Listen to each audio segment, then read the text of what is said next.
Estamos viviendo tiempos difíciles, estamos viviendo tiempos muy complicados, porque aunque las redes sociales son muy buenas para esparcir noticias, para esparcir mensajes, para esparcir cierto conocimiento, así como de manera positiva esto se puede hacer, también de manera negativa podemos esparcir alguna enseñanza errónea y de esta manera podemos estar dañando todo un evangelio. Y este contenido lo hago porque lamentablemente vemos cosas que pasan que lamentablemente no deberían de estar pasando, por contenidos que dañan la creencia, que dañan el evangelio, que dañan el buen proceder, el buen camino del evangelio. Por contenidos como estos es que desde este canal vamos a abrir un espacio para esas enseñanzas que son erróneas, nosotros traer luz a través de la Biblia sobre esa enseñanza. Porque así como decíamos, las redes sociales son buenas para esparcir mucha información, pero dependiendo de qué tipo de información se esparza, esa información va a ser buena o va a ser mala, va a ser positiva o va a ser negativa. Por ejemplo, en este caso, como este pastor que dentro de un mensaje en su iglesia decía que Dios está obligado a bendecirte, que Dios está obligado a prosperarte, que Dios está obligado a sanarte, a levantar un paralítico. Véalo usted mismo. Declara la sangre por la fe, entonces Dios está obligado a protegerte. Dios está obligado a sanarte. Dios está obligado a liberarte. Dios está obligado a levantarte de esa silla de ruedas.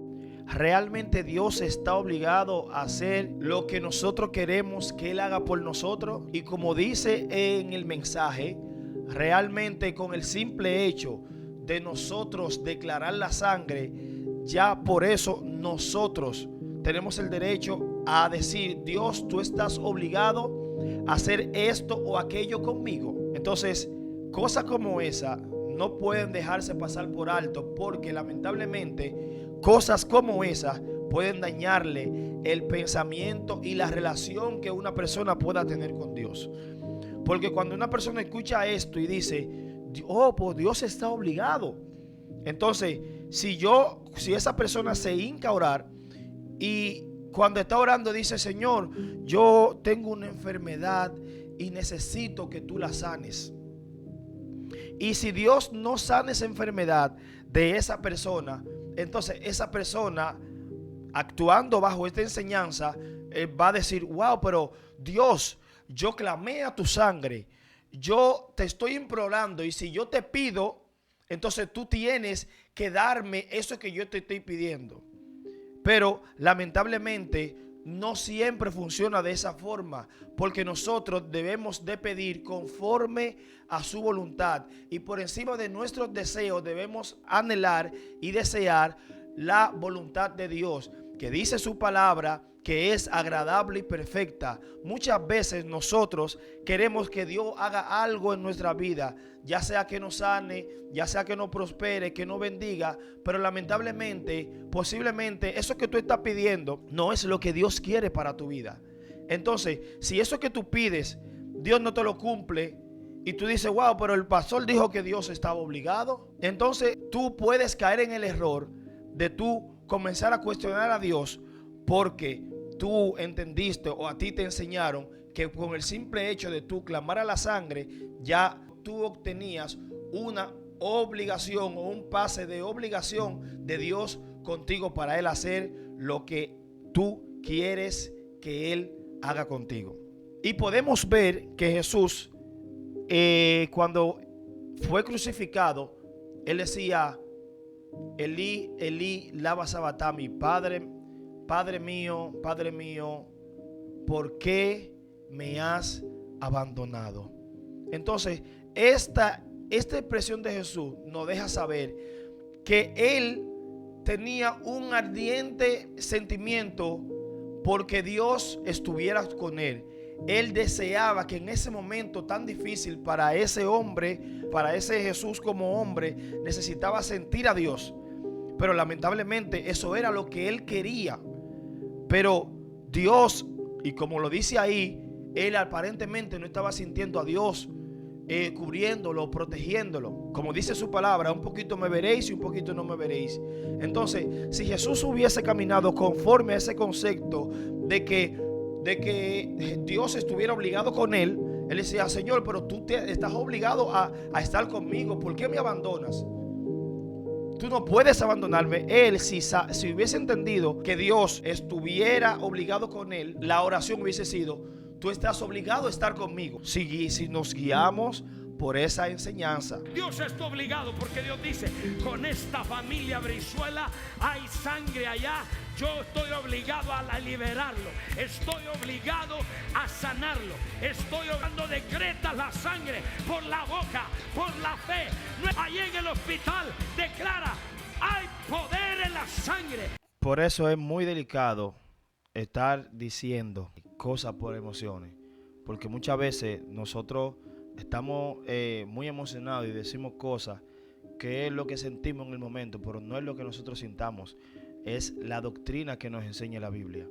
No es lo que nosotros podamos querer que pase o nuestro deseo ardiente de lo que pase. Es lo que dice la Biblia y lo que realmente debe de suceder en nuestras vidas. Lo que Dios quiera que pase. No es esa declaración por emoción que va a hacer que la cosa suceda. No, God, please, no, no, no.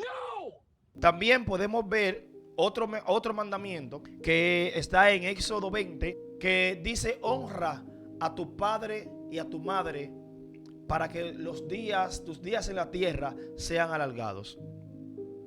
Este mandamiento consta de que Dios te da una promesa para Él hacer algo en ti, que es que te va a alargar la vida sobre la tierra. Pero este mandamiento tiene una condición para ser cumplida, que es honrar a tu padre y a tu madre. Entonces, Dios está obligado a cumplir eso que Él prometió. Sí, Él está obligado a cumplirlo. Pero también tú estás obligado a cumplir la condición que Dios puso para Él poder cumplir con lo que Él prometió. Dios puede prometernos y Dios sí está obligado a cumplir lo que Él promete. Pero si Él no te ha prometido nada, Él no está obligado a hacer eso que tú quieres que Él haga. Por el simple hecho de usted declarar: yo declaro que voy a ser bendecido, y por la sangre de Cristo declaro que voy a ser bendecido. Ya por eso vas a recibir, porque clamaste a la sangre, como decía el video.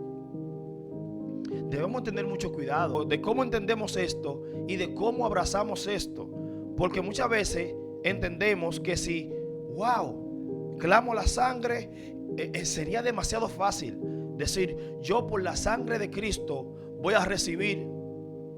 No podemos pensar de esa manera.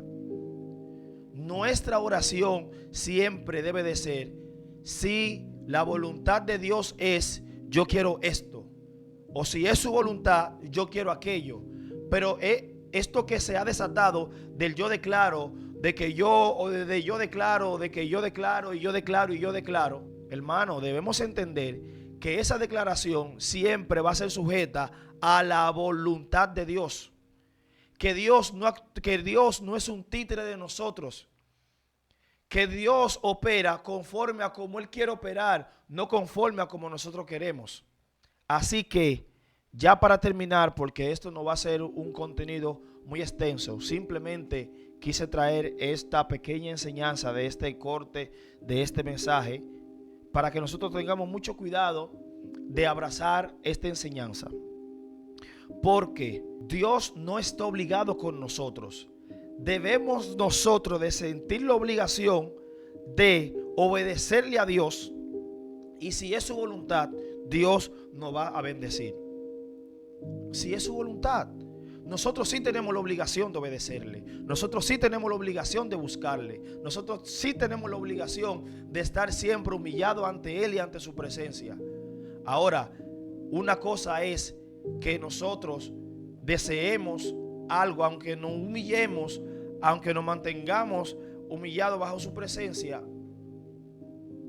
Una cosa es que aunque usted sea obediente a Dios, eso no le da el derecho a que usted, porque usted entienda que es obediente, usted va a recibir todo lo que Dios o todo lo que usted quiere que Dios le dé. Nosotros a veces, como dice la Biblia, no recibimos lo que pedimos porque pedimos mal para gastar en nuestros gustos y deleites. Nosotros a veces no recibimos porque pedimos mal. Así es que debemos de tener mucho cuidado con este tema. Debemos de tener mucha precaución con esta enseñanza y entienda claro que Dios sí está obligado a cumplir lo que Él prometió. Pero si Él no te ha prometido nada, Él no está obligado a cumplir cualquier cosa que tú quieras declarar o cualquier cosa que cualquier persona quiera declarar. Cuando Dios promete algo, Él va a cumplir eso que Él prometió. Pero por el simple hecho de que tú declares, eso no te asegura que vas a recibir eso que tú estás declarando. Dice Santiago 4, versículos 15 y 16, dice: en lugar de lo cual deberéis decir, si el Señor quiere. No es si lo que tú decretas, no es lo que tú declares, no es lo que tú entiendas. Dice, en lugar de lo cual debemos decir, si el Señor quiere, viviremos y haremos esto o aquello. Pero ahora os jactáis en vuestra soberbia. Toda jactancia semejante es mala. Y al que sabe hacer lo bueno y no lo hace, le es pecado. Debemos atender a lo que dice aquí en Santiago. En lugar de lo cual debéis decir, si el Señor quiere. Si el Señor quiere. Cada cosa que nosotros pidamos debemos entender que es si Dios quiere que lo va a hacer. Usted se dirá, hay una persona, esto podría desatar que una persona que esté inválida, una persona que esté convaleciente, diga, yo voy a clamar a la sangre, como lo dice en el video, y voy a ser levantado. Pero ¿y si Dios no quiere levantarlo? ¿Y si Dios lo tiene en esa condición para librarlo de algo más malo? ¿Y si Dios, ese es su aguijón para que esa persona, a través de esa convalecencia que tiene, a través de eso que está pasando, es para Dios enseñarle algo? Es para Dios evitar que su alma se pierda. Es Dios permitiendo un aguijón para que a través de eso Él se permanezca cerca de Dios. Entonces, porque esa persona que esté convaleciente clame la sangre, ya por eso ya Él va a estar sano. No, eso es si Dios quiere que va a sanar a esa persona. Si Dios no quiere que ocurra, no va a ocurrir. Entonces, esta enseñanza es delicada. Esta enseñanza es muy delicada porque podría estar desatando personas que quieren que Dios obre cosas en ellos y cuando se lancen a decir y a profetizar y a declarar y Dios no lo cumpla, se van a decepcionar de Dios porque le enseñaron que con el simple hecho de declarar y profetizar van a recibir lo que quieran, y cuando no reciban lo que quieren, entonces se van a decepcionar y van a decir, Dios no me escucha, Dios no me contesta. No, te enseñaron mal. Y lo que debes de lo que deben de entender todos los que piensan de esa forma es que si Dios quiere, es que va a hacer eso que tú le estás pidiendo. Si a ti te conviene, si es bueno para ti, si no es bueno para ti, si Dios no quiere que se haga contigo, si Dios no lo quiere hacer contigo, si no te conviene, si tiene cosas mejores, si tiene cosas mayores, si tiene bendiciones más grandes que las que tú le estás pidiendo, Dios no te lo va a dar. O Dios no va a permitir que pase eso, porque Dios tiene cosas mayores para contigo. Entonces a veces nosotros estamos pidiendo algo y Dios tiene otra cosa con nosotros. Entonces si no recibimos eso eso que nosotros estamos pidiendo, entonces vamos a entrar en decepción con Dios y con su voluntad. Así es que luego que leímos este versículo, entiéndase claro que Dios hace lo que Él quiere en nuestra vida, no lo que nosotros queramos. Si usted quiere algo y usted le pide y es su voluntad hacerlo, Él lo va a hacer con usted. Pero si no es su voluntad, por favor, no se decepcione porque usted o porque alguien que usted conoce o alguien que usted vea o alguien que usted escuche que diga, yo le pedí esto a Dios y Dios no me lo respondió. Si es usted, no se decepcione porque Dios no está obligado. Si Él no lo hizo, era porque Él no quería hacerlo, porque no le convenía. Y esa persona que se lo diga, usted dígale, esa no era la voluntad de Dios. Si se lo pediste y no te lo dio, es porque no era su voluntad. Así es que Dios le bendiga. Suscríbase en este canal. Si este contenido le ha gustado, suscríbase en este canal. Active la campanita de notificaciones y déjenos saber en los comentarios qué usted opina sobre esta enseñanza tan distorsionada que podría hacer daño a muchos cristianos. Así que Dios le bendiga, Dios le guarde. Nos vemos en la próxima entrega.